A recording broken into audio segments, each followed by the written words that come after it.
Okay, so the Tesla Robotaxi unveiling event was a couple days ago, and it might be the weirdest tech event I've ever been to. You might have seen some clips from it at this point. I was there. I rode in the self-driving Robotaxi. I explored the insane-looking Robo-van, and I talked to the Optimus robot. And then I left feeling kind of confused. It was a weird event. So here are the three main big reasons why. So first of all, the RoboCab. This was the main thing that we knew we were going to see, this full unveiling of a fully self-driving Tesla. And we saw it, and it looked like this. Very, very much like a mini Cybertruck. Like you've got the light bar on the front, the light bar on the back, the complete lack of rear visibility. But then of course you can see it's a two-door, two-seater passenger car. People were wondering like what a full self-driving RoboCab or cyber taxi, whatever we're calling it, would actually look like, whether it looked dramatically different from a normal car like a Model 3 or even a Waymo. And there are some things that are significantly different about this thing they rolled out. I mean, on the outside, it's light gold. Every single one is this like silvery gold color, although there was never any mention of actual materials. Pretty small footprint. You can see there's no exterior door handles or mirrors or anything like that. And then, since they don't need any steering wheel or pedals, they can sort of push the seating position way back into this more like loungy seating position, kind of near the middle of the car. There's a center armrest, and there's a massive 21-inch touchscreen in the center. And yes, the doors go up. As if Tesla hasn't learned from their lessons of the Model X, they're making another crazy set of doors, which honestly is definitely a hit visually. It's a striking feature of this car alongside the wheels, which at first just look like these huge gold discs.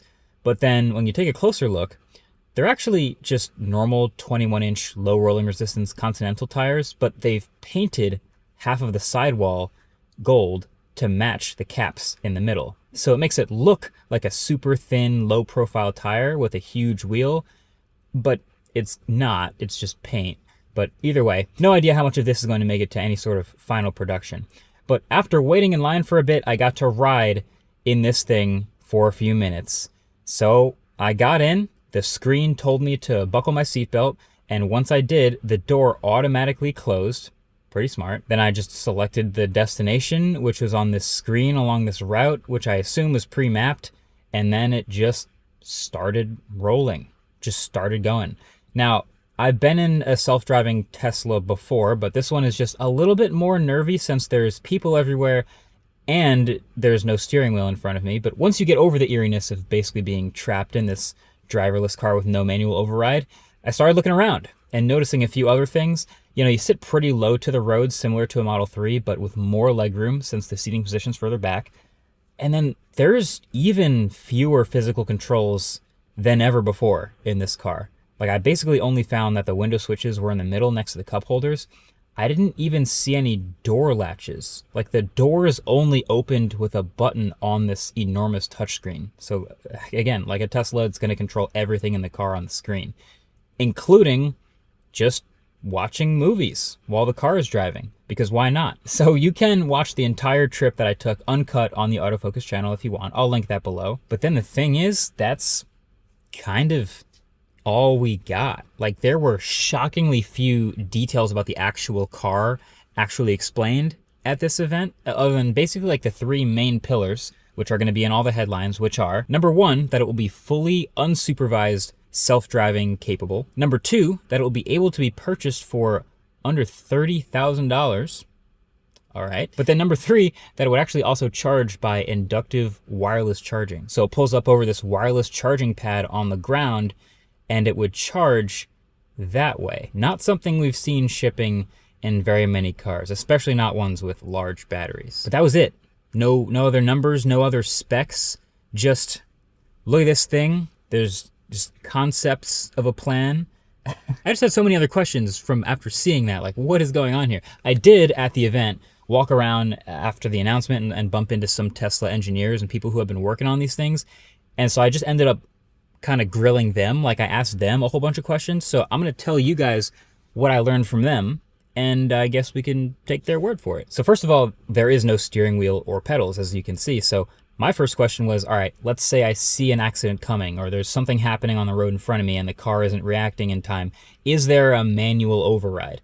And their answer I got was, sure, there will be some sort of minimal on-screen controls available, but the goal is so that you never have to override, which is a noble goal for sure. I mean, it's hard to imagine. We live in a world where that's impossible basically right now, but I mean, if you, even with the wireless charger, picture you want to like drive over the top of it and line it up perfectly, because if it's off a little bit, that's just a giant waste of power.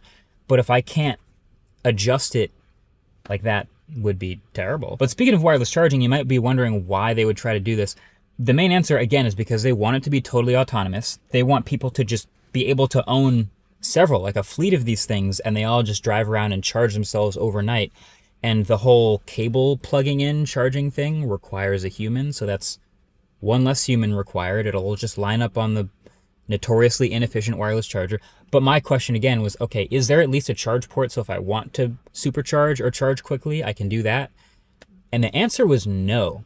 There is no charge port on this vehicle, so it is not even capable of hitting a Tesla supercharger or doing any sort of road trips or anything like that. It's purely a taxi. I'm told there's no plans for a front trunk. There's just the rear trunk that they showed in this presentation. And there's no planned range or stated battery size. But what they did say is they're simply aiming for this vehicle to be as efficient as possible. That's their main goal. Between the aerodynamics and the low rolling resistance tires, they think they can aim for about 5.5 miles per kilowatt hour. Some of the most efficient electric cars we see today are getting around 3 to 4 miles per kilowatt hour. So this would be like an A+ efficiency if they achieve this. And that's what will let them use a smaller overall size battery for the lighter weight of the vehicle. So it would be nice, they're saying, to clear 200 miles of total range. And that would put this at maybe a 40 kilowatt hour battery pack instead of the typical 70 to 130. So drivetrain wise, that logic does check out. If you want to make the cheapest, most efficient electric car of all time, you gotta hit those things. But then again, you're also telling us this while doing a car with scissor doors and wireless charging. So that's, you're gonna have some challenges there for sure. But really, I think the obvious red flag, the biggest red flag to me, is the timeline stuff. That, I mean, this is notorious Elon stuff. He gets on stage, he says, we're gonna have this vehicle out for $30,000 before 2027.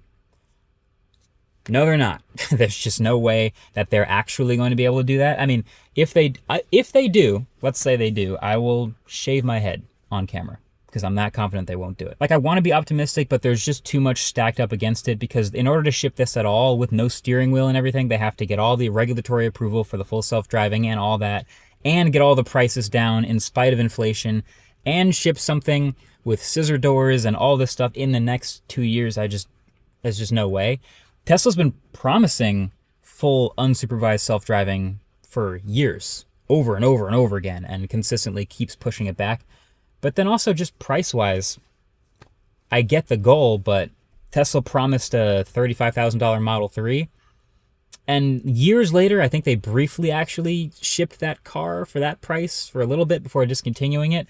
Cybertruck, I don't know if you remember, do you remember the base price of what they said the Cybertruck would cost at the cheapest version when it came out? $39,000. And that was about, what, like 4 or 5 years ago? Do you know what the cheapest Cybertruck is right now? $95,000. So you can see where my skepticism is coming from. But even after all that, there's kind of a philosophical question too, which is, what is the difference between this Robotaxi thing and a Model 3? Because Tesla has been promising for years that the car that people are driving and buying today is going to be capable of full unsupervised self-driving, like the Model 3 and the Model Y. And it's actually not clear if there's that many differences. I mean, obviously, okay, one's going to have a steering wheel and 4 doors and 4 seats and the whole thing, and maybe be a bit more expensive, but like, yeah, what if my car is going to be able to do all that stuff? I think I want the one that can plug into superchargers and do all sorts of carrying things. Maybe this will be an old-fashioned way of thinking it sometime in the future. Like every car on the road is autonomous, and it's like an old school thing to want the one with the steering wheel that you can drive sometimes. Maybe. I think the main advantage of the Robotaxi, if it has the exact same capabilities as a Model 3, is it'll be cheaper and smaller and easier to operate in a fleet situation. That will probably be the main difference as far as actually buying these things. Because they've been selling people the dream of the car that you buy and own today. You'll drive it to work, and then when you're at work, it'll go drive people around as an Uber for 10 hours or however long, and then you drive it home when you need it, and then when you're sleeping, it'll continue to drive and Uber people around. And so it has all these amazing capabilities, it'll do all this great stuff, but will it though? There's actually a moment I had to rewatch the event because I was there, and people are like yelling out the whole time, like stuff at Elon on stage. And at this point in the presentation, he goes like, oh yeah, Model 3 and Model Y will also do full self-driving. And then someone goes like, what about the Cybertruck? And then he says, oh yeah, don't worry, Cybertruck too. So, and it's Cybertruck too, yes, of course. Sorry, I don't want to forget, yes. All our cars, basically. So yeah, okay, all our vehicles, great. But then it's kind of quiet, but then someone else yells out, what about Hardware 3? Which is basically, if you don't know, a reference to older Model 3s. And his response? So, let's not get nuanced here. All right, next slide. So yeah, let's not get too nuanced. Let's just all our cars will have it, except maybe some of the old ones. All our cars will be able to self-drive though, totally. We'll cross that bridge when we get to it. How about that? But here's a bridge that I don't think we'll ever actually get to cross, which is the second thing that was insane that was announced at this event, which is the Robo Van. So somewhere about halfway through this presentation, they roll out this one-of-one, super futuristic looking, massive van thing. Kind of looked like it looked like the military vehicles from iRobot, to be honest, which that's probably not a good thing, but yeah, it rolls out and they give us, again, very, very few details. This is going to be a robo-van that can hold like up to 20-ish people, and it'll be fully electric and fully autonomous and take groups or teams of people from point A to point B. No manual override necessary. Great. Have you ever been to CES? Have you ever watched videos from CES? Every year in January, there's this trade show. It's really fun in Vegas. And if you ever go, you'll notice in the South Hall, there's a section with all the cars, the mobility section. And you'll find about 50 of these every year. There's just like a van with no steering wheel and a bunch of seats that all face the middle. And it's like the future of mobility concept. There's tons of those. None of them ever ship, of course, because there are rules. But I guess there's not, to me, a whole lot that differentiates that brief concept we saw at the Tesla event with the dozens of other vaporware versions of this that I've seen before. That's all I'm saying. I mean, the fact that this one comes from Tesla is the main differentiator. This is the company that could maybe theoretically make it happen, but like I said, there's almost no details about this thing, and I have almost no faith that that thing that they showed with its minimal clearance and its glass everywhere and just lack of numbers or anything, I don't think that we'll ever actually see that thing. I could eat my words, but like that seems crazy. But then last but not least, Tesla decided to remind us that they're also an AI company, not just a car company, by bringing back out the Optimus humanoid robot again. So they had these things all over this event this time, dancing, doing these pre-rehearsed demos, but also they were just kind of out and about. They were serving drinks and snacks, and they were walking around and interacting with and entertaining people, just like hanging out amongst everyone at this event. Now, I already have my thoughts that I've talked about, humanoid robots before. I made a whole video about it. If you want to watch it, I'll leave a link below the like button. I've talked about Tesla's Optimus. But even just what we saw with that would have been a huge step forward from what we've ever seen. Like, this would have been one of the most impressive things ever. But then they decided to take it further. They also decided to have these robots talking to people. And it was just, it was way too fast to be an LLM. Like, it's just, just watch this clip. Which one cookies was talking to? Chocolate. Right on. What's your name? Vanessa. Vanessa? Yes, Vanessa. Nice. Pleasure to meet you, Vanessa. Nice to meet you too. Have a great night. Thank you. Bye. Like, it's just a person. It's a person talking through a speaker. It even like stutters and makes occasional like human mistakes. If you watch a bunch of videos from the event a bunch of different robots all have slightly different voices. Yeah, it was a person, for sure. And it's weird because Tesla, at no point, at least as of the time of recording, has not acknowledged this at all. They haven't said that or confirmed that, but people there at the event have heard various things from various engineers. I talked to 2 engineers who only would tell me, yes, all of the LLMs do run totally on device. But like, yeah, no, I don't think so. So this kind of became like the talking point of the whole event, like how now we don't know how much of this event was real or not so real, like how much of what these robots are doing is human controlled or AI. You know, there were all kinds of hand waving and gestures and movements. I played charades with one of them. You know what it reminds me of? Remember that video I did at Disney's Imagineering Labs where they had these bipedal robots that were controlled by a Steam Deck controller? They did all kinds of walking around and stringing animations together to entertain people at the parks.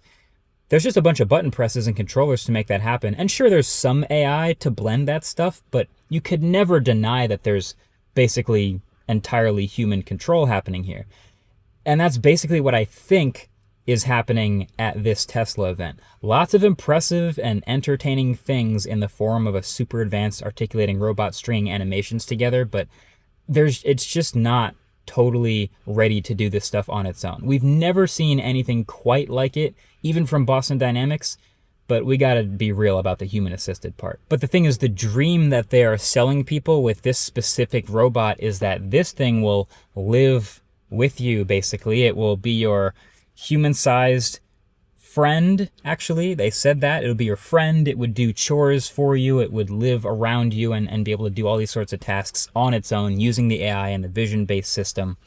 I think that's a really far-off dream. AI is really, really quickly improving, but I still think that's a far-off dream. So, you know, to their credit, this event, it was insane. Like, they did a lot of things that could have gone wrong. And if you told me in 2024 that a company would do a bunch of self-driving car demos around tons of people just loose in the road, and they would have bipedal humanoid robots roaming around performing tasks and entertaining people at the same event, and that they would have a drone show, like, that is just a lot of stuff in a row that is super high tech. That could go wrong, but somehow didn't. And it represented, I think, a very optimistic view of the future. Even though it's very much still like concepts, it's a future that is potentially way more efficient, potentially way safer, and more impressive in general technologically than the world we live in today. So that by itself, I think, is honorable.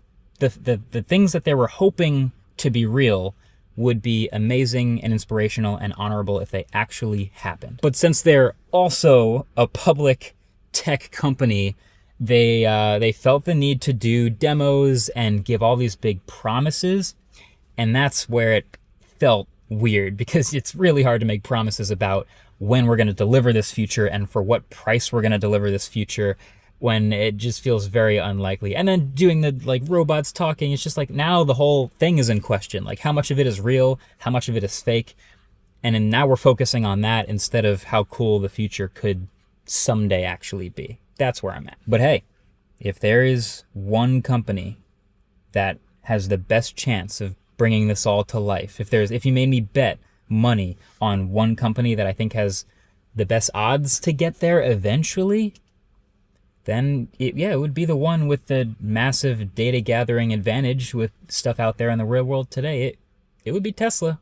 So I'll believe it when I see it. Thanks for watching. Catch you guys in the next one. Peace.